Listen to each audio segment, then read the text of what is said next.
नमस्कार सभी को, आप सभी का स्वागत है मेरे यूट्यूब चैनल पर। स्टूडेंट्स, आज का हमारा टॉपिक है सेल। सेल है क्या? What is cell?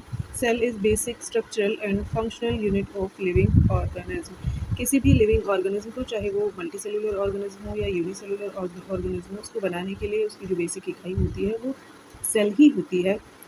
कोई भी लिविंग ऑर्गेनिज्म जो यूनिसेलुलर होता है वो अपने सभी फंक्शंस, जितने भी एसेंशियल लाइफ के लिए फंक्शंस होते हैं, उनको परफॉर्म कर पाता है, वो सिंगल सेल के थ्रू ही कर पाता है। अगर किसी भी ऑर्गेनिज्म के पास सिंगल सेल की पूरी स्ट्रक्चर्स नहीं है, या यूँ कहूँ कि कंप्लीट सेल नहीं है, तो वो सर्वाइव नहीं कर पाता है, वो लिविंग नहीं रह पाता है। इसीलिए हमने सेल को basic structural and functional unit of living organism कहा है, क्योंकि इसके बिना लाइफ सर्वाइव नहीं कर पाती है।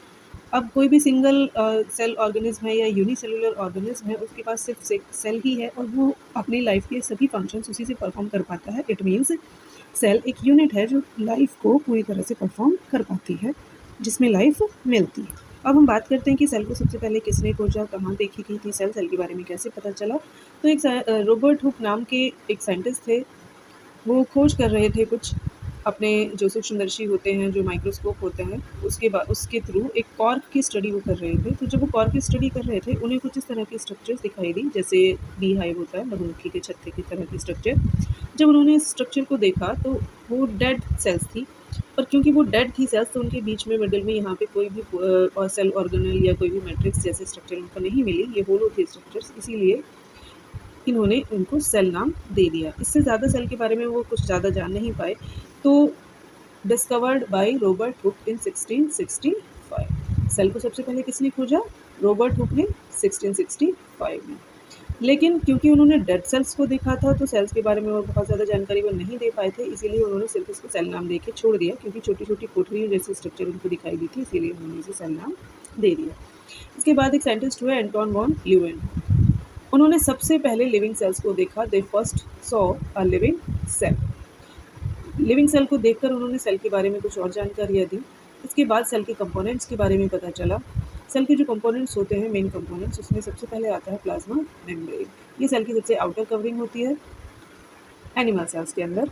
इसके अलावा सेल वॉल भी सेल का एक कंपोनेंट है, जो कि प्लांट सेल के अंदर पाया जाता है। नंबर 3 पर आता है न्यूक्लियस। ये सेल के सेंटर में पाया जाता है। इसके बाद आता है साइटोप्लाज्म। साइटोप्लाज्म सेल के अंदर भरा हुआ फ्लूइड लाइक स्ट्रक्चर है, जिसके अंदर ये सभी सेल ऑर्गेनल्स, जो अदर सेल ऑर्गेनल्स मिलते हैं, वो एम्बेडेड मिलते हैं। सेल ऑर्गेनल्स की और डिटेल में हम बात करेंगे, जो कि आगे बात करते हैं। इसके बाद हम बात करते हैं types of cell based on the structure of nucleus. Nucleus के स्ट्रक्चर के बेसिस पर सेल्स को दो टाइप में डिवाइड किया गया है, prokaryotic cells and eukaryotic cells. जो प्रोकैरियोटिक सेल्स होती हैं, उनका न्यूक्लियस फुल्ली डेवलप्ड नहीं होता है। यूकैरियोटिक सेल्स का जो न्यूक्लियस होता है वो फुल्ली डेवलप्ड होता है। इसके अलावा सेल टाइप के बारे में हम आगे बात करेंगे। अभी डिटेल स्ट्रक्चर आएगी सेल्स की, जो भी प्रोकैरियोटिक सेल्स यूकैरियोटिक सेल्स होगा, उनके बीच में डिफरेंस की भी बातें हम करेंगे, क्योंकि सेल एक छोटा टॉपिक नहीं है, बहुत बड़ा टॉपिक है। तो इसके बारे में आगे भी आपको वीडियोस मिलती रहेंगी। उससे पहले हम बात कर लेते हैं सेल थ्योरी की। रॉबर्ट हुक थे, क्योंकि उन्होंने डेड सेल्स को देखा था, कोठरी जैसे स्ट्रक्चर उन्होंने देखी, इसलिए उन्होंने इसको सेल नाम दिया। इसके बाद फिर एंटोन वॉन ल्यूवेनहुक ने सेल्स को देखा, सेल्स के बारे में और बहुत और जानकारियाँ मिली, क्योंकि उन्होंने लिविंग सेल्स को देखा था, उसके कंपोनेंट्स के बारे में बात आई। फिर बात आई सेल थ्योरी की। मैथियस श्लाइडेन, जो एक जर्मन बॉटनिस्ट थे, उन्होंने बहुत सारी प्लांट सेल्स को स्टडी किया 1838 में, 1838 में उन्होंने सेल्स को स्टडी किया। इसके साथ ही जो थियोडोर श्वान थे, ब्रिटिश जूलॉजिस्ट थे, इन्होंने 1839 में, 1839 में, क्योंकि ये जूलॉजिस्ट थे तो इन्होंने एनिमल सेल्स पर बहुत सारी स्टडी की। इन दोनों ने ही ये पाया कि जो प्लांट सेल्स हैं और जो एनिमल सेल्स हैं, उनके अंदर कई सारे सेल ऑर्गेनल्स होते हैं। इसके अलावा जितने भी लिविंग ऑर्गेनिज्म हैं, उनके टिश्यूज़ या उनके ऑर्गेनल्स सभी सेल से मिलकर बने हैं। डिफरेंट टाइप की सेल्स उनके अंदर होती है। तो उन्होंने इसके बेसिस पर ही, अपनी जानकारी के बेसिस पर एक सेल थ्योरी दी। लेकिन सेल थ्योरी में वो ये क्लियर नहीं कर पाए कि जो सेल्स हैं या जो न्यू सेल्स हैं, वो कैसे बनती हैं, वो कैसे आती हैं।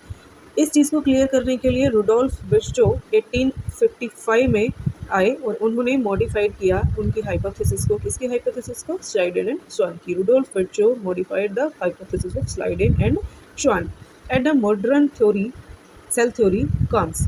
उन्होंने एक मॉडर्न सेल थ्योरी दी जो कि न्यू सेल थ्योरी है, जो कि आज भी मानी जाती है, टुडेज भी मानी जाती है। उन्होंने सेल के बारे में बताया कि जो न्यू सेल्स होती हैं वो सेल डिवाइड पुरानी सेल के डिवाइड होने से बनती है, यानी कि जो न्यू सेल्स हैं वो प्री एग्जिस्टिंग सेल्स से ही बनती हैं। तो उन्होंने सेल थ्योरी को जो मॉडिफाइड किया था और आजकल जो न्यू सेल थ्योरी चलती है वो उस प्रकार है। Number 1, all living organisms are composed of cells and products of cells. जितने भी लिविंग ऑर्गेनिज्म हैं, सभी लिविंग ऑर्गेनिज्म, सभी जीवित जीव सेल्स से मिलकर के बने हैं या फिर सेल्स के प्रोडक्ट से मिलकर के बने हैं, या नहीं कहेंगे बल्कि हम यही कहेंगे कि सेल्स और सेल्स के प्रोडक्ट से मिलकर वो बने हैं। नंबर 2 पर आता है all cells arise from pre existing cells, it means ओमनिस सेल्यूलई सेल्यूला। अब बात करते हैं size and shape of the cell. Size and shape of cell are differ greatly in size and cells are differ greatly in size and shape। जो cell के size है और जो सेल का शेप है वो डिफरेंट होता है according to tissue, according to organism, according to their functions. 2 example मैंने यहाँ आपको दिखाए हुए हैं। रेड ब्लड सेल्स दिखाई हैं जो कि ओवल शेप होती हैं लगभग। इसके अलावा एक नर्व सेल है जिसमें बहुत सारे टेंटिकल्स निकले हुए हैं। तो ये दोनों बिल्कुल ही डिफर हैं शेप में। इसके अलावा साइज़ की बात करें तो माइकोप्लाज्मा द स्मॉलेस्ट सेल्स होती है, कुछ माइक्रोन्स में इसका साइज़ होता है। इसके अलावा जो एग सेल्स होती है ऑस्ट्रिच की, वो लार्जेस्ट सेल्स होती है जिसका डायमीटर सेंटीमीटर में होती है। तो इस प्रकार सेल में बहुत सारा डिफरेंस या बहुत ज़्यादा वैरायटी सेल्स में मिलती है साइज़ और शेप में, जिसके बारे में हम आगे आने वाली वीडियोज़ में बात करेंगे।